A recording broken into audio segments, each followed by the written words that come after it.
Hello friends, आप सभी का आपके अपने YouTube चैनल काल चक्र इतिहास की यात्रा में स्वागत है। अपना जो टॉपिक चल रहा था ईंटें, मनके तथा अस्थियां हड़प्पा सभ्यता के संदर्भ में, आज इस चैप्टर का अंतिम पार्ट हम देखेंगे। तो टॉपिक पे आते हैं, हड़प्पा सभ्यता की खोज। अभी तक हमने हड़प्पा सभ्यता के संबंध में जितना पढ़ा है, जितना समझा है, वो सब कुछ पुरातात्विक जो साक्ष्य हैं उस पर निर्भर था और उसी की कड़ियों को, उसी के अंशों को जोड़ते हुए हमने हड़प्पा सभ्यता के बारे में काफी कुछ जानकारियां हैं वो संग्रहित की है। तो दोस्तों, हड़प्पा सभ्यता को पढ़ने के साथ साथ में उसकी जो खोज की कहानी है वो भी काफी रोचक है। तो उस पर हम आते हैं कि आप एक कल्पना कीजिए, जो पुरातात्विक पुरा स्थल होते हैं उनसे तात्पर्य यह है कि जो निर्माण, उपयोग और उसके बाद में त्याग दिए जाते हैं, अर्थात विभिन्न संरचनाओं का निर्माण किया जाता है। उस सभ्यता में लोग एक काल विशेष तक निवास करते हैं और उसके बाद में सभ्यता का अंत होता है या उसको त्याग दिया जाता है। तो उस पर कालांतर में जितना समय व्यतीत होता है वो उजाड़ सा हो जाता है, वहां धूल मिट्टी जम जाती है और एक समय के साथ में लोग उसके बारे में भूल जाते हैं। हड़प्पा सभ्यता के संबंध में भी ऐसा ही हुआ। हजारों साल के समय गुजरने के साथ में हड़प्पा सभ्यता के जो स्थल थे वो उजाड़ से हो गए, वो धूल मिट्टी से भर गए और एक तरीके से धूल के टीले में तब्दील हो गए।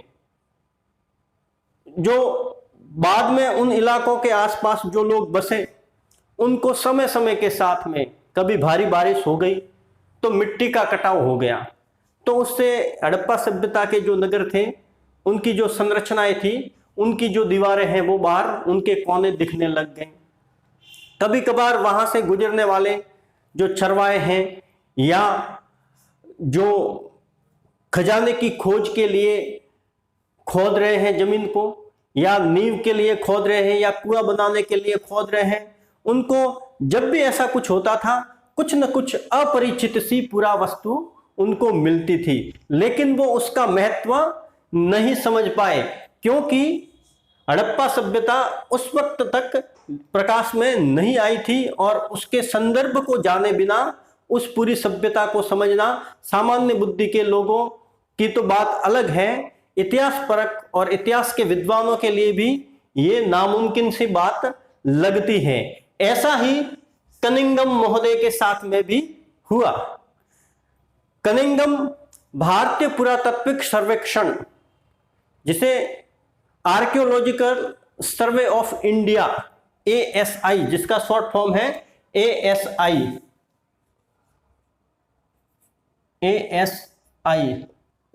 आर्कियोलॉजिकल सर्वे ऑफ इंडिया, इसको हिंदी में कहेंगे भारतीय पुरातात्विक सर्वेक्षण। उसके सबसे पहले जो 19वीं शताब्दी के मध्य में डायरेक्टर जनरल थे, उनका नाम था कनिंघम।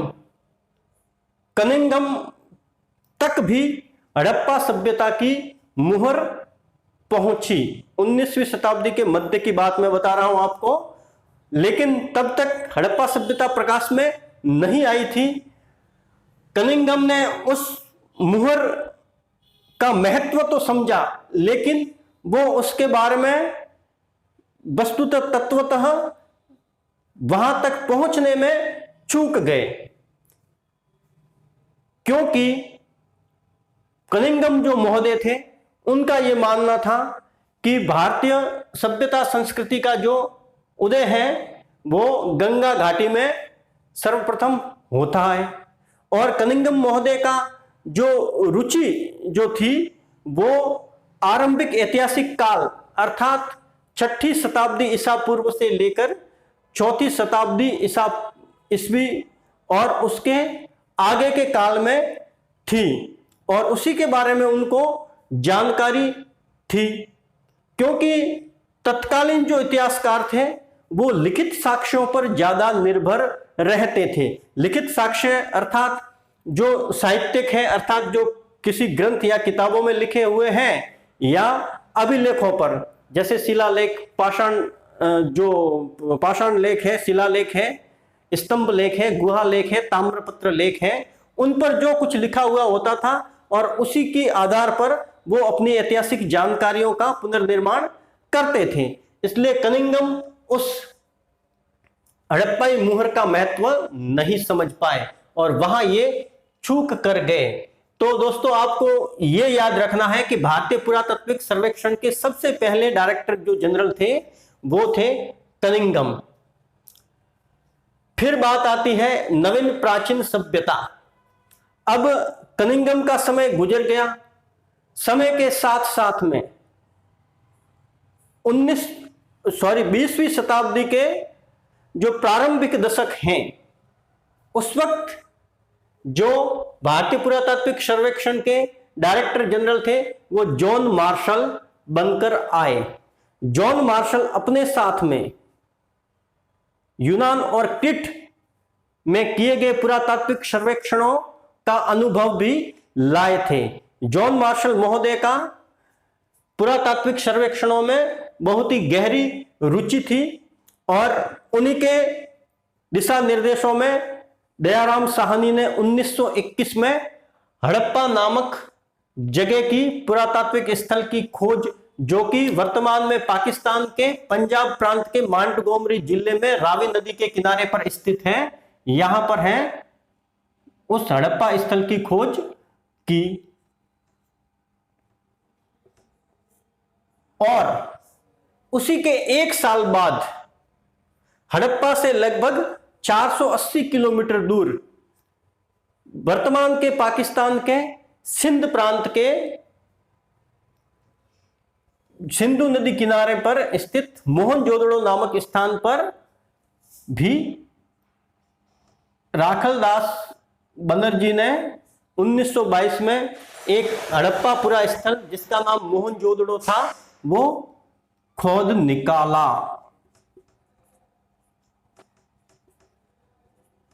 मोहनजोदड़ो ये यहां पर स्थित है, हड़प्पा यहां पर स्थित है, दोनों पाकिस्तान में, वर्तमान के पाकिस्तान में स्थित है। अब मोहनजोदड़ो की सभ्यता प्रकाश में आई और उसके साथ में उस खुदाई में वे मुहरें भी निकली जो मेसोपोटामिया की सभ्यता की खुदाई में भी निकली थी। अर्थात मेसोपोटामिया और हड़प्पाई सभ्यता है वो समकालीन थी और इससे हड़प्पा सभ्यता के संबंध में जानकारी के भी हमें बहुत सारे स्रोत मिल गए। लेकिन जॉन मार्शल महोदय ने एक गलती कर दी। उन्होंने जो भी हड़प्पाई पुरा स्थल थे, जैसे कि मोहनजोदड़ो, छन्नुदड़ो वगैरह बहुत सारे स्थल जो थे बाद में भी आए, वहां जो खुदाई करवाई वहां वो स्तरों की तरफ ध्यान नहीं दे पाए और क्षैतिज उत्खनन किया और उनसे प्राप्त विभिन्न स्तरों से जो प्राप्त सामग्रियां थी, पुरा वस्तुएं थी, उन्हीं को एक साथ उन सब को रख दिया। तो उससे हमें उनके संदर्भों के बारे में, उनके स्तरों के बारे में, विभिन्न जो काल स्तर थे उनके बारे में जानकारियां थी वो हमेशा के लिए लुप्त हो गई। इस कमी को आगे जाकर पूरा किया व्हीलर ने। व्हीलर सेना के एक बड़े अधिकारी थे, इसलिए उन्होंने पुरातात्विक सर्वेक्षणों में सैनिक परिशुद्धता लाई। उनको ढीला ढाला काम पसंद नहीं था और उन्होंने एक पेशेवर की तरह यहां काम किया। और एक बात और कि व्हीलर जो थे वो आजाद भारत के वक्त यानी 1947 के वक्त भारतीय पुरातात्विक सर्वेक्षण के डायरेक्टर जनरल थे। ये 1944 में डायरेक्टर जनरल बनकर आए और इन्होंने जो क्षैतिज उत्खनन की अपेक्षा विभिन्न स्तरों पर जो उत्खनन होते हैं उसकी तरफ ध्यान दिया और जो कमी जॉन मार्शल छोड़ गए थे उस कमी को इन्होंने पूरा किया। अब आता है आपका टॉपिक अतीत को जोड़कर पूरा करने की समस्याएं। दोस्तों, हड़प्पा सभ्यता में हमें साहित्यिक साक्ष्य और पुरातात्विक साक्ष्य दोनों मिलते हैं, लेकिन साहित्यिक साक्ष्य अर्थात हड़प्पाई लिपि को अभी तक नहीं पढ़ा जा चुका है, नहीं पढ़ा गया है। इस कारण हमें साहित्यिक स्रोतों से कोई भी जानकारी हासिल नहीं होती है। हमारा हड़प्पा संबंधी ज्ञान है वो पूरी तरीके से पुरातात्विक वस्तुओं पर ही निर्भर है। अब इसमें जो कुछ चीजें होती हैं वो हमें अप्रत्यक्ष रूप से भी पता करनी पड़ती हैं, जैसे कि कपड़ा, चमड़ा, लकड़ी, ये ऐसी वस्तुएं हैं जो समय के साथ में नष्ट हो जाती हैं। कपड़ा ज्यादा से ज्यादा कितने दिन टिकेगा, चमड़ा या लकड़ी है वो 100 साल 200 साल उसके बाद में सड़कर नष्ट हो जाती है। तो इन वस्तुओं का भी हड़प्पा सभ्यता में इस्तेमाल होता था, लेकिन हजारों सालों के कालक्रम के बाद में इन वस्तुओं का अब मिलना कतई संभव हमें नहीं लगता है। लेकिन इनकी जानकारी हमें अप्रत्यक्ष साक्ष्यों से मिल सकती है, जैसे कि वहां की जो मूर्तियां हैं उन पर लपेटे हुए कपड़े से हमें जानकारी मिल जाती है कि वो कपड़े से परिचित थे। कपास के भी अवशेष हमें मिले हैं, जैसे कि लोथल में जाए तो लोथल जो जगह है गुजरात के अहमदाबाद जिले में, वहां से हमें बंदरगाह के साक्ष्य यानी गोदी के साक्ष्य भी मिलते हैं। अगर आपको पूछा जाए, या परीक्षाओं में बहुत आता है, छोटी से छोटी परीक्षा से लेकर बड़ी से बड़ी परीक्षा IAS तक में ये पूछा गया है कि कौन से हड़प्पाई पुरा स्थल से हमें बंदरगाह अथवा गोदी के साक्ष्य मिले हैं, तो उसका उत्तर होगा लोथल, जो कि यहां पर स्थित है। अब जो लोथल है, लोथल के बंदरगाह के पास में ही माल गोदाम भी है, जहां बंदरगाहों से आने वाले माल को संग्रहित करके रख दिया जाता है। इसके आधार जो हैं वो आधार हमें आज भी मिल जाएंगे, जो कि पकी ईंटों से बने हुए हैं, लेकिन उसका जो ऊपर का हिस्सा है वो लकड़ी से बना हुआ था, वो अब नष्ट हो गया है। और उन आधारों के आधार पर ही हम ये जानकारी प्राप्त करते हैं कि वो माल गोदाम था। तो ऐसी बहुत सारी चीजें हैं जो समय के साथ में नष्ट भी, जो जैविक चीजें हैं वो समय के साथ में नष्ट भी हो गई, तो उनको भी मद्देनजर रखते हुए हमें हड़प्पा सभ्यता को पढ़ना पड़ेगा। अब आता है खोजों का वर्गीकरण। हड़प्पा सभ्यता की खुदाई में जितने भी वस्तुएं मिली हैं, जो भी पूरा वस्तुएं मिली हैं, उनका वर्गीकरण जो है, क्लासिफिकेशन जो है, वो इतिहासकार 2 तरीके से करते हैं, प्रयुक्त पदार्थों के आधार पर और उपयोगिता के आधार पर। अब प्रयुक्त पदार्थ से तात्पर्य है कि जो कोई वस्तु है वो मिट्टी से बनी हुई है, धातु से बनी हुई है अथवा पत्थर से बनी हुई है। तो कहने का मतलब यह है कि जैसे धातु की जो जो वस्तुएं बनी हुई हैं वो एक तरफ, धातु के आभूषण हैं वो भी एक तरफ, धातु के मनके हैं वो भी एक तरफ, धातु के जो बर्तन वगैरह है वो भी एक तरफ, और मिट्टी की है तो मिट्टी की जो है वो एक तरफ, इस तरीके से। और दूसरा उससे थोड़ा जटिल तरीका अपनाया जाता है, वो है उपयोगिता के आधार पर, यानी किन वस्तुओं का कहाँ उपयोग होता है। जैसे भोजन में उपयोग होने वाली पात्र, ये एक उपयोग हो गया कि भोजन बनाने में जो पात्र उपयोग होते हैं, चाहे वो मिट्टी के हो, चाहे वो तांबे के हो या कांसे के हो, वो सभी एक तरफ रखे जाएंगे। आभूषणों में जो प्रयुक्त होते हैं, चाहे वो सैलखड़ी के पत्थर के हो, स्फटिक हो, क्वार्ट्ज हो, कार्नेलियन के हो या मिट्टी के हैं, वो एक तरफ हो जाएंगे। इस तरीके से उपयोगिता के आधार पर भी वर्गीकरण किया जाता है। अब यहां उपयोगिता के आधार पर वर्गीकरण में एक समस्या यह हो जाती है कि बहुत सारी ऐसी वस्तुएं मिली हैं जिनके बारे में स्पष्ट तौर पर कुछ नहीं कहा जा सकता कि वो किस उपयोग में आती थी। इतिहासकार अक्सर किसी भी वस्तु को समझने के लिए एक जो विधि है उसका प्रयोग करते हैं, वो है ज्ञात से अज्ञात की ओर, अर्थात वर्तमान से अतीत की ओर। उनका यह मानना है कि परंपराओं में निरंतरता होती है, अर्थात जो बर्तन हैं वो आज भोजन पकाने में काम में आते हैं तो हजारों साल भी वो उसी काम में आते होंगे, तो ये एक निरंतरता हो गई। बैलगाड़ी उस वक्त भी आपको मिल जाती है और वर्तमान में भी मिल जाती है, ये एक निरंतरता होगी। लेकिन निरंतरता के साथ साथ में परिवर्तन भी चलता है। बहुत सारी ऐसी चीजें हैं जो अब इस काल में हमें देखने को नहीं मिलती हैं, वो बिल्कुल लुप्त सी हो गई। वो जब वस्तु सामने आती है तो उसको किस श्रेणी में रखा जाए, ये इतिहासकारों के लिए एक बड़ी समस्या के रूप में सामने आ जाता है। तो ये समस्या इतिहासकारों के उपयोगिता के आधार पर वर्गीकरण में आती है कि कोई अज्ञात वस्तु जो आ जाती है, जो वर्तमान में प्रचलन में नहीं है, उसका समरूप वर्तमान में प्रचलन में नहीं है, तो उसको किस श्रेणी में रखा जाए।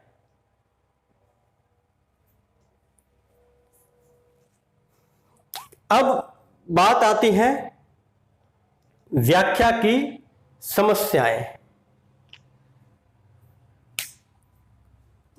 ज्ञात से अज्ञात की ओर बढ़ना या वर्तमान से अतीत की ओर बढ़ना, अर्थात जो वस्तुएं वर्तमान में प्रयोग होती हैं उनके जैसी, उनसे मिलती जुलती अगर हमें किसी भी पुरास्थल पर पुरातात्विक साक्ष्यों के रूप में मिलती हैं तो हम ये अंदाजा लगा सकते हैं कि ये भी उसी काम में आती हैं। जैसे कि हड़प्पा सभ्यता में मिलने वाले बर्तन, मृद भांड, उनको देखकर हम ये अनुमान लगाते हैं कि वो भी भोजन बनाने के, पानी रखने के काम में आते होंगे, क्योंकि आज भी अमूमन उनके जैसे ही बर्तन हैं वो काम में आते हैं। लेकिन ये जो ट्रिक है इतिहासकारों की, अप्रत्यक्ष ज्ञात से अज्ञात की ओर, ये मृद भांडों और ऐसी कुछ चीजों में तो कारगर साबित हो सकते हैं, लेकिन ये धार्मिक व्याख्या में कारगर साबित नहीं हो सकते, क्योंकि धार्मिक व्याख्याओं का पुनर्निर्माण जो है वो परंपराओं के आधार पर निर्भर रहकर नहीं किया जा सकता है। परंपराओं में, जो धार्मिक परंपराओं हैं, उनमें निरंतर परिवर्तन, चेंज आता रहता है। हड़प्पा सभ्यता में महिलाओं की मृण मूर्तियां बहुत बड़ी संख्या में मिली है, कई आभूषणों से लदी हुई है, कईयों के सर पर शिरस्त्राण भी मौजूद हैं। उनको देखकर हड़प्पा के बारे में इतिहासकारों का यह मत है कि ये मातृदेवियों की मूर्तियां थी। मातृदेवी से तात्पर्य है स्त्री देवी, जैसे कि वर्तमान में दुर्गा, काली, लक्ष्मी, पार्वती जिस तरीके से हम मानते हैं, इसी तरीके से ये उस वक्त की मातृदेवियां थी, ऐसा इतिहासकारों ने अपनी राय रखी है। इसी की श्रेणी में जैसे पुरोहित राजा आ जाता है। पुरोहित राजा के बारे में हमने गए टॉपिक में बात की थी। पुरोहित राजा, मेसोपोटामिया में जो पुरोहित राजा थे उससे संबद्ध करते हुए ही इतिहासकारों ने पुरोहित राजा की संज्ञा दी थी। एक मुहर पर एक चित्र आता है, एक व्यक्ति है, वो ध्यान योग की मुद्रा में है, दोनों हाथ घुटने पर हैं और ऊपर सिंगों जैसा मुकुट है और इधर उधर पशु हैं। उसको जो इतिहासकार हैं उन्होंने पशुपतिनाथ या आद्य शिव की संज्ञा दी है।